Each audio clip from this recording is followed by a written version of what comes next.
እንቀጥላለን ክቡራን ተመልካቾቻችን ጂኦ ፓርኮችና ጂኦ ቱሪዝም ለዘላቂ ልማት ያላቸውን ፋይዳ ለማጉላት ግንዛቤ ለመፍጠር ያለመ ቀጣናዊ መድረክ ሊካሄድ ነው።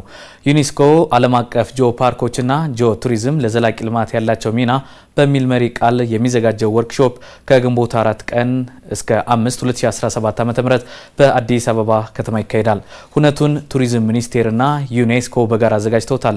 ተጨማሪ መረጃ ልታደርሰን ባልደረባችን ነጻነት ጸጋይ ደግሞ እዚህ ስቱዲዮ ትገኛለች። ነጻነት እንኳን መጣሽ። እንኳን ደህና ጠበቀኝ። አመሰግናለሁ። የጂኦ ፓርኮችና የጂኦ ቱሪዝም ጉባኤ ይካሄዳል ተብሏልና አላማው ምንድነው ከሚለው እንጀምርና ያለሽ መረጃ። መልካም እንግዲህ እንደሚታወቀው ዩኔስኮ የተለያዩ ተፈጥሯዊና ሰው ሰራሽና ተፈጥሯዊ ሆኑ ሀብቶችን የተለያዩ ሀገራት ሀብቶችን እንግዲህ ሲመዘግብ ቆይቷል። እነዚህ ሀብቶች ደግሞ ለምተው የቱሪዝም መዳረሻ እንዲሆኑ ከማድረግ አንፃር የራሱ የሆነ ስራዎች ሲሰሩም ነበርና ከዚህ ጋር በተያያዘ በተለይ ከቅርብ ዓመታት ወዲህ ደግሞ የጀመራቸው ስራዎች አሉ ትኩረት የሰጣቸው እነሱ ምንድናቸው? በተለይ የጂኦ ፓርክና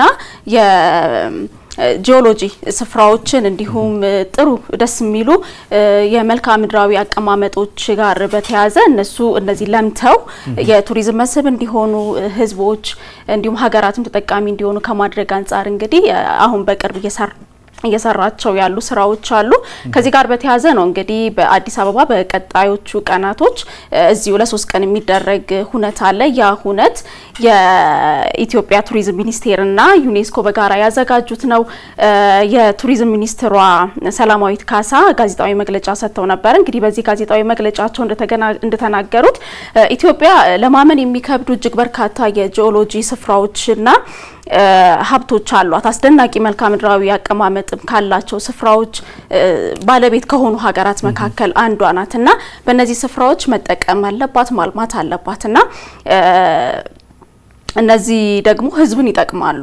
ሰዎች እንዲጎበኙ ያደርጓቸዋል። እነዚህ ደግሞ ለሀገር አንድ የቱሪዝም መስህብ እንዲሆን ማለት ነውና እነዚህን እንድትጠቀምባቸው ከማስቻል አንፃር እንዴት ነው መመዝገብ ያለባቸው? እንዴትስ ነው ለምተው ለተጠቃሚነት መድረስ ያለባቸው ከሚለው አንፃር ነው እንግዲህ በሚቀጥሉት ጊዜያቶች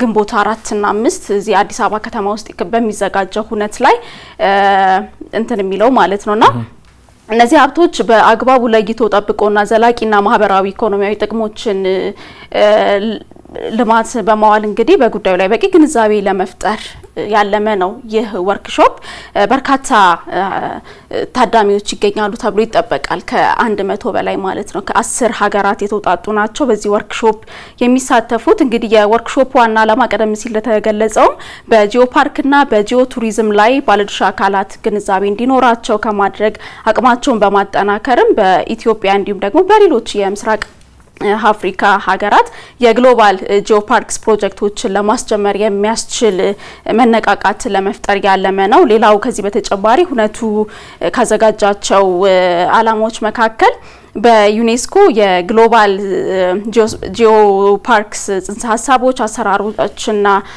አመሰራረት ላይ እንግዲህ ግንዛቤ ለመፍጠር ያለመ ነው። ባለድርሻ አካላት እንግዲህ በጂኦሎጂካል ቅርሶችም ያላቸው ፋይዳ በቂ ግንዛቤ እንዲኖራቸው ከማድረግ አንፃር እነዚህን ሀብቶችን በአግባቡ መለየት መጠበቅና በማልማት እንግዲህ ተጠቃሚነትን ለማረጋገጥ በሚችሉበት ሁኔታ ላይ ዕውቀት እንዲጨብጡ ማድረግ አንደኛው የወርክሾፑ ዓላማ ነው። በጂኦ ፓርኮችና በጂኦ ቱሪዝም መካከል ያለውን ትስስርም እንግዲህ በዘላቂ የቱሪዝም ልማትን ላይ ያላቸውን ጥቅምና ዘላቂ ልማት ለመፍጠርም ያለመ እንደሆነ ነው የተገለጸው። መግለጫውን እንግዲህ ቀደም ሲል የቱሪዝም ሚኒስትሯ ሰላማዊት ካሳና በኢትዮጵያ የዩኔስኮ ካንትሪ ዳይሬክተር ዶክተር ሪታ ቢሱዊዝ ናቸው መግለጫውን የሰጡት። የተለያዩ ሀገራት በጂኦ ፓርክስ ተመዝግበዋል። ወደ 50 የሚሆኑ ሀገራትና ወደ 229 ግሎባል ጂኦ ፓርክስ ተብሎ ዩኔስኮ የመዘገባቸው ቅርሶች አሉ። በጣም የሚያሳዝነው ደግሞ በአፍሪካ 2 ብቻ ናቸው የተመዘገቡት ማለት ነው።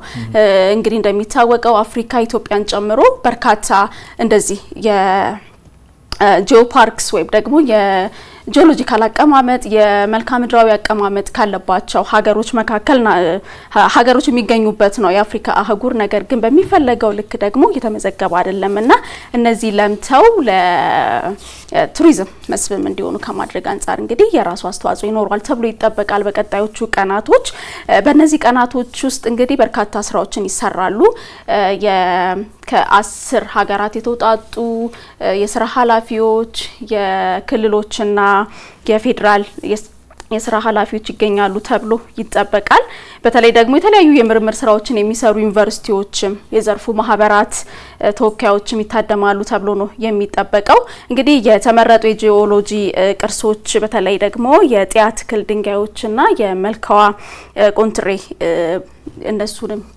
የመጎብኘት ስራዎች ይሰራሉ ማለት ነው እንደዚህ የተደረገ እነዚህ የጂኦ ፓርኮችና ጂኦ ቱሪዝምን በማቀራጀት ትስስር በመፍጠር ኢትዮጵያ ይበልጥ ተጠቃሚ መሆን የምትችልበትን መንገድ ከመፍጠር አንፃር እንግዲህ የራሱ የሆነ አስተዋጽኦ ይኖራል ተብሎ ይጠበቃል ባልደረባችን ነጻነት ጸጋይ እናመሰግናለን